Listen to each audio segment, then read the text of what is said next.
What's up, guys? Today I'm going to be giving you guys a list of 10 fights that I want to see made in 2025. Some of these are kind of super fights, other these are just big fights in the division. I'm very excited to share with you guys my list. Make sure you guys like and sub and let me know in the comments below what fights do you want to see made next year in the year of 2025. Let's fucking go. First fight, starting with flyweight. Alexandre Pantoja. I wicked so hard for this versus Mighty Mouse. Again, I know it's probably not happening. A lot of these fights, some of these fights are realistic. I have the list right here, by the way. Spoiler alert. All right, I can't show you guys. Okay. I have the list right here on paper. On paper, Anthony Smith. Um, Pantoja versus Demetrius Johnson. I know this fight is unrealistic. I know DJ said he's not gonna, he's not gonna fight. He claims, this is what he said. He said my black ass is not coming back. I know, I get it, guys. The fight's probably not gonna happen. With that being said, though, what other fights you want me to say? You want me to say, guys, the biggest fight to make at flyweight is Kai Kara France versus Alexander Pantoja. Like, no, all right. I'm gonna actually say a big fight, DJ versus Pantoja. I think it'd be a really fun fight. Um, it's two guys. It's a legend in the making versus one of the greatest fighters, if not the greatest fighter of all time, in Demetrius Johnson. I think the fight would be phenomenal. I think it's even good enough to headline a pay-per-view with a great undercard, of course. Um, it's a sick fight. I know neither guy are really the biggest draws, but I think it could. I think it could headline a pay-per-view. I think so. So overall, it's a really exciting fight. It's one of the biggest fights that I think you could make, especially at flyweight, which is just look again. It's a dead division. What do you want me to say, guys? They should bring back Muhammad Mokaev, and nobody cares about that. It has to be Demetrius Johnson versus Alexander Pantoja. That's a sick fight at flyweight. So yeah, that's pretty much for flyweight. That's the fight that I want to see. The biggest fight I want to see made in 2025. Moving on to the bantamweight division. Umar versus Peter No Mercy Yan. Umar Nurmagomedov versus Peter Yan. I think this fight would be fucking phenomenal. This is like a quiet like little dream match of me of mine. Like just these two kind of I don't know, I just think stylistically it's a winnable fight for both guys. Both of them are Russian, right? Which is like irrelevant. Imagine this fight in Russia. No, they would never do that, obviously, for obvious reasons.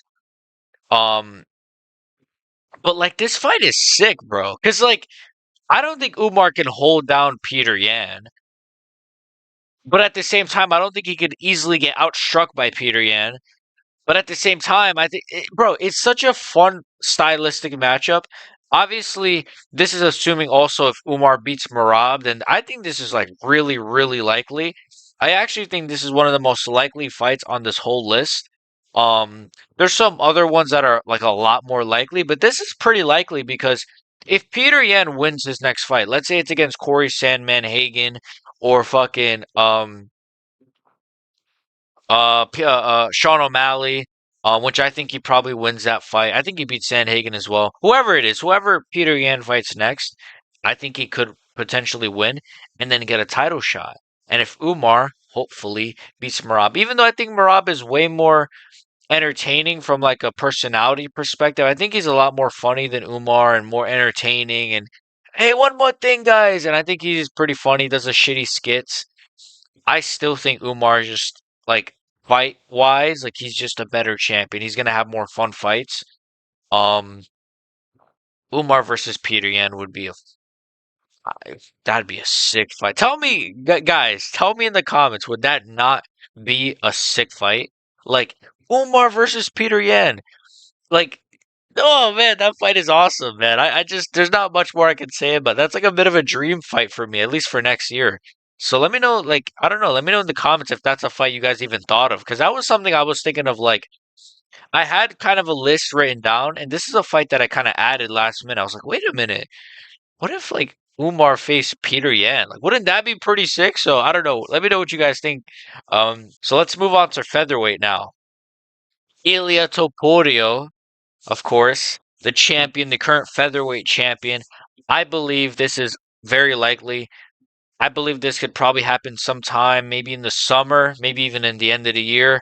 Ilia Topuria versus Diego Lopez. This would be a massive fight. This would be an absolutely massive fight, especially if both guys have really, really great performances in their next fights. I'm assuming Diego Lopez is unfortunately going to have to fight one more time. Excuse me, I'm about to burp before facing Ilia Topuria because I'm assuming what's going to happen is Topuria is going to face Volkanovski. Diego Lopez will probably have to face somebody like Movsar Evloev, which in a 5 rounder he might beat him. Because can you imagine if Evloev, oh my God, can you imagine if Evloev beats Diego Lopez and gets a title shot? And then Evloev beats Ilia Topuria via a boring 5 round decision and becomes a new featherweight. I'm telling you guys this right now. If Movsar Evloev became the UFC featherweight champion, I'm shooting myself in the head live on video, live on camera, live for the whole world to see. You'll never see me again. I'm retiring. I'll become fucking BXG fucking I don't fucking know, big butts or I don't know.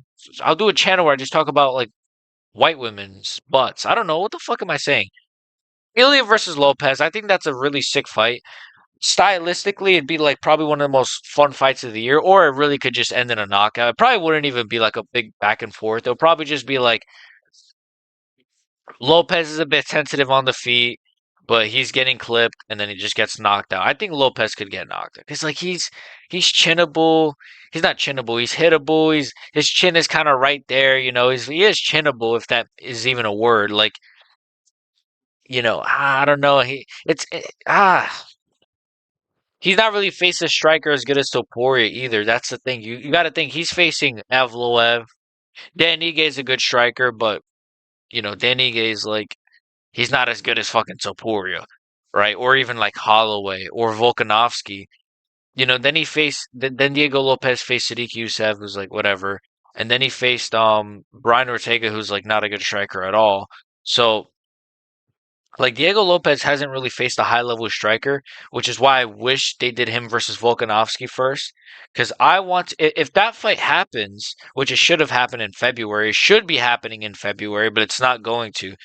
Realistically, what should happen is Volk faces Diego, winner faces Topuria. That's not happening. So for now, I'll just put Ilia Topuria versus Diego Lopez. Again, extremely fun fight.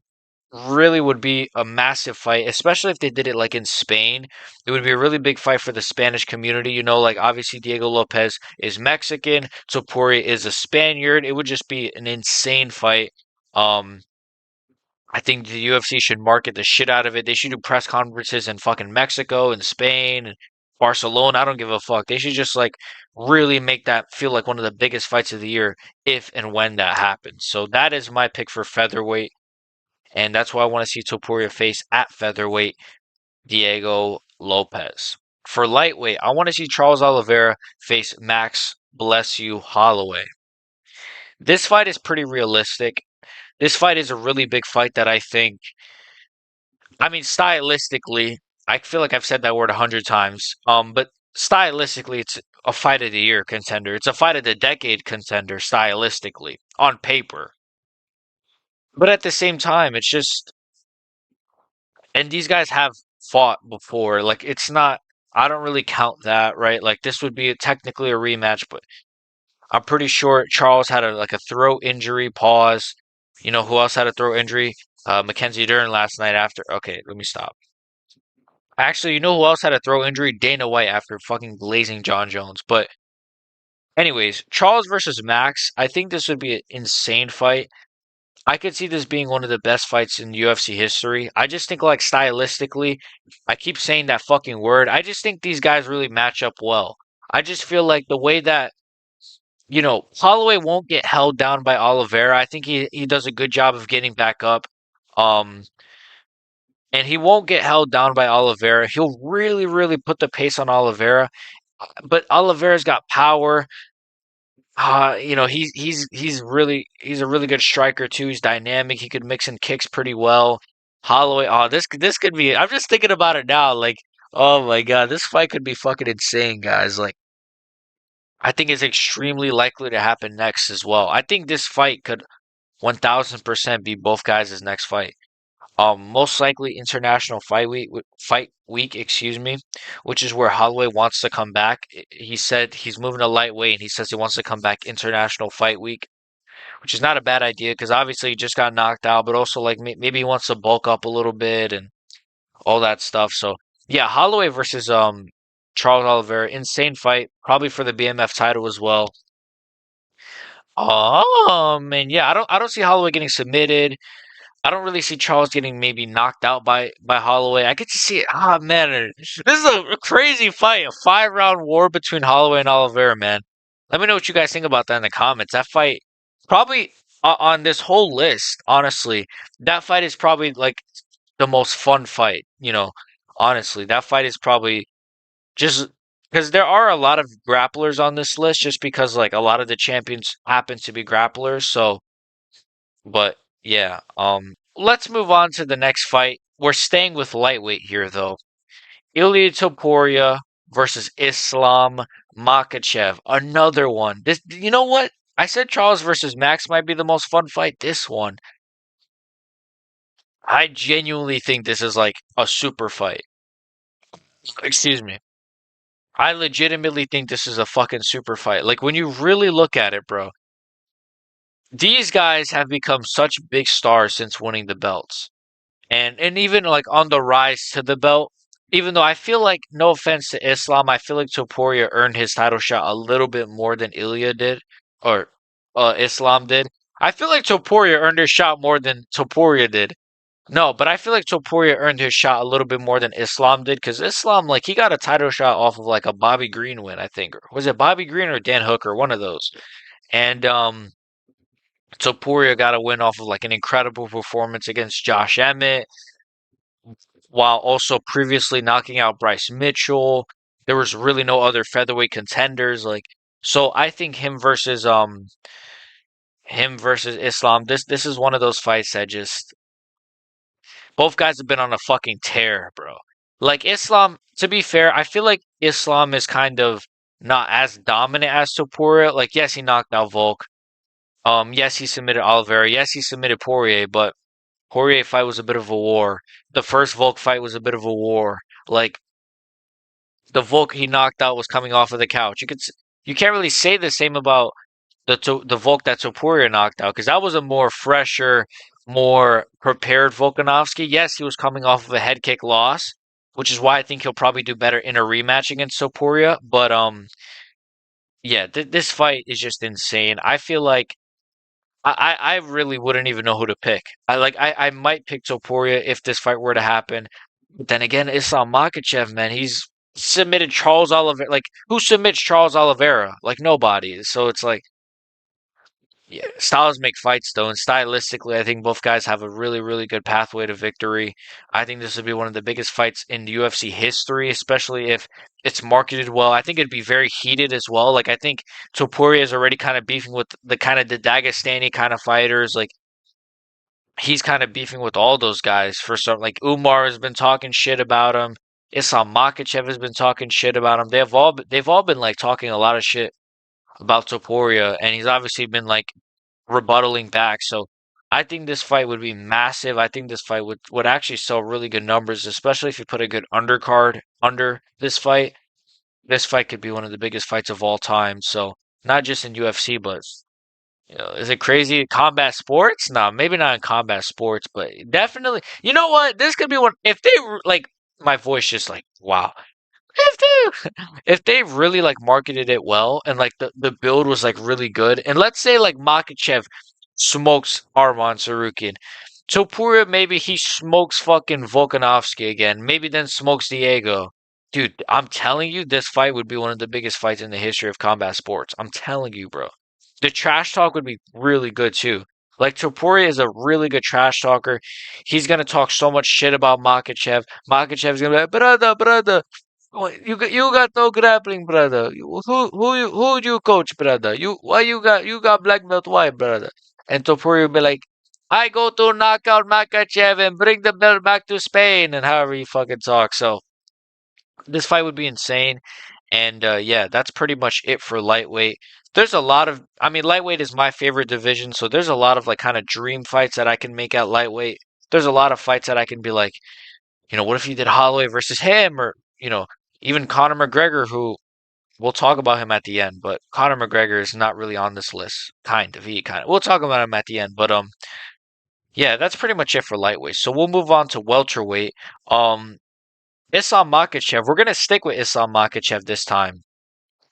And Islam Makhachev, if he moves up to welterweight, if he decides that he doesn't want to fight Ilia Topuria, Islam Makhachev versus Shavkat Rakhmonov. Now, obviously, first of all, for starters, my voice cracked again.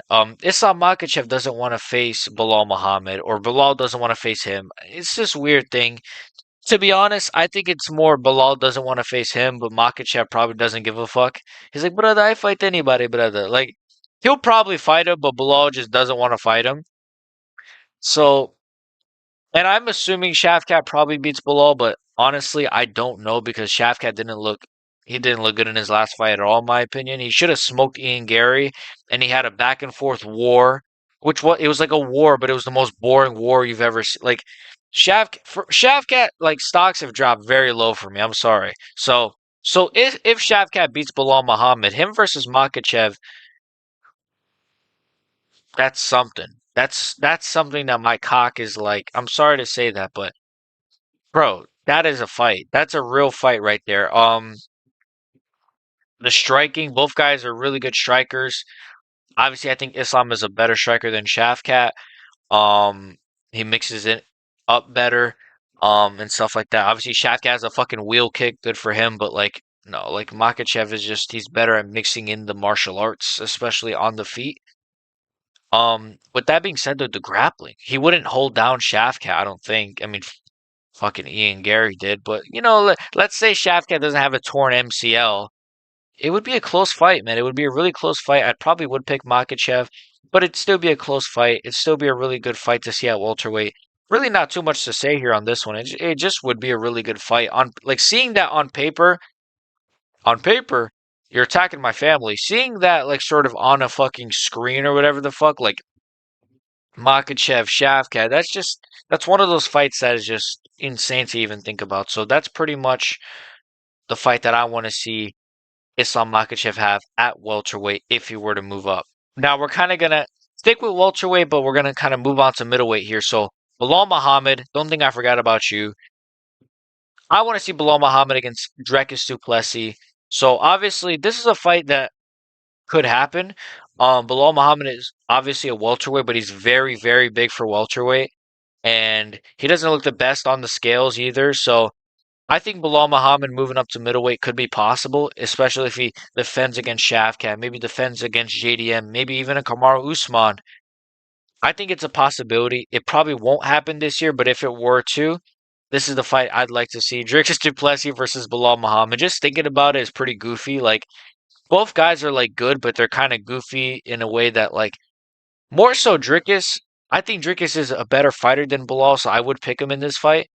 But Bilal Muhammad is kind of goofy and insane. Like the fact that Bilal Muhammad was walking forward, uppercutting Leon Edwards and fucking piecing him up, and Edwards was like getting rocked a couple of times. I was laughing at that performance. It was like, it's actually one of the most underrated performances of the year, but just because it's Bilal Muhammad, he gets hate for it. I might even just do a video praising Bilal Muhammad because I feel like he gets so much hate. But nonetheless, this fight, Dricus du Plessis, Bilal Muhammad, the trash talk would be like really funny as well. Like Dricus would just be like doing his my I did not fucking say.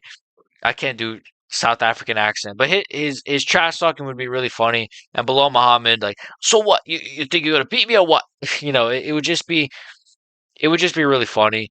And I just would really like to see what this fight would look like. Like I just think it'd be the goofiest looking fight ever, but it also like somehow it end up being like a really fun like kind of war. Like I could see by the end both guys are just bloodied, and I could see this being actually a sick fight. So Bilal Muhammad versus Dricus du Plessis is kind of the fight I want to see if Bilal were to move up to middleweight. So sticking with middleweight here, this is a fight that this was probably the hardest one because I just didn't really know who to put here. Hamza Chimaev versus Israel Adesanya.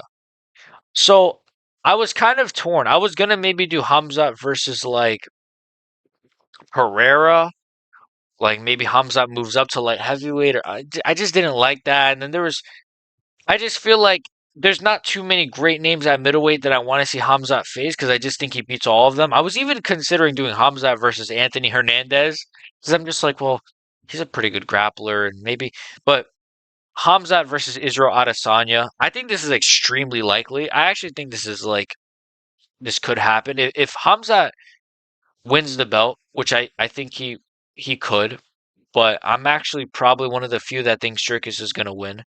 I could do a video on that maybe sometime in the next couple of weeks or months, but I think Dricus is going to beat Hamzat Chimaev for a number of reasons. But Hamzat Chimaev, assuming he wins the the middleweight title, excuse me, Israel Adesanya, assuming he beats Nasruddin Imavov, which like I don't really care who wins that fight. I think both guys are shit. Well, whoever wins that, because I'm not an Israel Adesanya fan. I don't know if you guys know. I'm not an Israel Adesanya fan. I think he's a homosexual, but I have nothing against gay people. But I do think he's a homosexual. With that being said, Israel Adesanya, Hamza Chimaev. I think looking at this list, I mean, out of all the fights on this list, yeah, this is not even close. Unfortunately, this is kind of I kind of had to pick something for Hamza because he is a big name, and I wanted to sort of put a big fight on here. Yeah, this isn't close, man. Hamza Chimaev ragdolls Adesanya quicker than he does Robert Whitaker, I think. I honestly, unfortunately, don't rate Hamza. Uh, um, I don't rate Adesanya's chances of beating Hamza whatsoever. He's just gonna get ragdolled. That's just what it is. He might try to throw a flying knee or something, or brother. The problem is as well as he throws so many kicks. So even if he were to like survive that first round or that first exchange, he's just gonna get taken down again and submitted. Out of all the fights on this list, this is not even close. I think Hamzat will run through Israel Adesanya like a fucking I don't even know, some fucking tree getting ran through on a Sunday night, bro. Like this is just bad. This is not even a fight that I don't even know if I want to see this. I don't think it's close, man. I just don't think Hamza versus Adesanya is close. So sorry, Izzy, but I kind of set you up with this one. But let's move on to light heavyweight. I think this one is pretty obvious. There's really no other light heavyweights. So like I couldn't really I'm not gonna sit here and be like, oh, I'd love to see Alex Pereira versus like Dominic Reyes or Alex Pereira versus fucking Magomed Ankalaev, which is like probably happening. Maybe I could have said him versus Jamal Hill in a rematch. Who really cares? Alex Pereira moving up to heavyweight versus Tom Aspinall slash John Jones. That's what I want to see. Um, I think Alex Pereira moving up is pretty likely, especially if he smokes Ankalaev, because there's really nobody left. Like, yeah, you could do a Jan Blachowicz rematch, maybe a Carlos Oberg fight, but there's not a lot of names left, man. Light heavyweight is shit. Like, this is like probably not going to happen this year. Probably not. Just because it just depends on his activity. If he smokes Ankalaev, smokes Carlos Oberg, let's say, who's coming off of a Jan Blachowicz win, or smokes Jamal Hill coming off of a Yuri win, or coming off of like maybe Jamal Hill beats Yuri and then has to fight Roundtree or has to fight Oberg coming off of a win. Then the winner faces Pereira, something like that. I mean, I'd be okay with that, but if Pereira has 3 fights this year, the last fight is going to be against a heavyweight, and it's either going to be Jones or Aspinall. My voice just cracked again, like I'm Ariel Hawani. Here's the thing: Pereira versus Jones or Aspinall. I think Pereira versus Jones is actually closer than Pereira versus Aspinall, just because I think Pereira versus Aspinall. I just think Aspinall has better power than Jones, and he will go for the finish and probably will get the finish with his jiu-jitsu a lot easier. Whereas I feel like Jones couldn't finish Stipe on the ground, and he couldn't really hurt Stipe except for one time he rocked Stipe with a fucking 2 to the chin. Like and obviously that spinning back kick, but Pereira's a lot lighter on his feet. He's not going to get caught by a spinning back kick against the cage. He's not going to stand there like Stipe, like this is Stipe Miocic, and then he gets caught in the stomach. Like, of course that's going to happen. He's just standing there flat-footed. Pereira, he's going to bounce around. He's going to, he's going to circle Jones. He's going to throw the leg kicks. I think that fight's a lot closer. He still probably gets finished in like round 3 or 4 with like a submission or something, or like elbows or something. But Pereira versus Jones or Aspinall, either way, like I don't care. Even if you think Aspinall smokes Pereira, it's still a massive fight. Like especially if Pereira is coming off of a win against a grappler like Ankalaev. Then you have him face a guy like Aspinall or Jones. People are gonna question like, hey man, Pereira, he smoked Ankalaev. So that's why I think that fight is that those fights are really big. I'd love to see Pereira versus Jones or Aspinall. Pereira is kind of the biggest star in the UFC right now. He's kind of carrying the UFC on his back. He is carrying the UFC, man. He really is. I genuinely believe that. So that's pretty much what I want to see. And kind of like a dream fight, super fight, whatever that I want to see Pereira have. Again, there's like no light heavyweights. Like, what do you want me to say? Pereira versus Khalil Roundtree again? Like, there's just nobody, man. Like, looking at the heavyweight division, the light heavyweight division, excuse me. So, that's pretty much it for Pereira and for that division. So, we're going to move on to the heavyweight division. The Jones versus Aspinall, right? Like, this is, there's not even really a conversation. There's not a debate. There's not a discussion to be had here. This is the biggest fight to make at heavyweight. The heavyweight division is terrible, right? Like Sergey Spivak and fucking Marcin Tybura and Janata Deniz and Curtis Blades, who's facing some random Dagestani bum, who I might do a video on as well. It's the heavyweight division is just shit. Like, but these two guys are the outliers. These guys are the standouts. These guys are the guys. This is the fight to make. This fight is most likely going to happen. Probably of every fight on this list, this fight is probably going to happen the soonest. Um, so I'd love to see this fight happen. I think it's extremely likely. And yeah, this is the fight that I want to see at heavyweight. Again, there's really no conversation to be had. There's really no argument. That's about it. It's just you guys all want this. I want this. This is like the fight. There's really nothing else to say here. So that's pretty much it for my list. Um, as a little bonus fight for Conor McGregor, I want to see Conor McGregor versus his coke dealer. Um, obviously I'm kidding. Conor McGregor is nowhere on this list. I actually truly believe he's retiring. So that's why I didn't include him on this list, unfortunately. I genuinely believe that he's done. I think he's gonna go box Logan Paul. I think he might box Jake Paul, and then I think he's just done. I don't think you're ever gonna see Conor McGregor in combat sports ever again. So or at least in the UFC, you might see him in combat sports. Like you might see him do boxing. Maybe he'll do like a jujitsu match. I don't fucking know. Like this guy's weird and retarded, but you'll never see this guy in the UFC again. He brings so much controversy anyway. So yeah, sorry, my light. I'm trying to fix it. He brings so much controversy anyways. Conor McGregor, it's time to go, brother. It's time to go. We'll see you in a cell somewhere in fucking Ireland or wherever the fuck. So, anyways, that's my list of the biggest fights I want to see in 2025. I'm very, very excited for UFC next year. I think they've already kind of set up the year with some good fights. So let me know what you guys think in the comments below. What is the fight you want to see um next year? And are any of the fights on this list fights that you kind of care to see? So see you guys next time. Peace.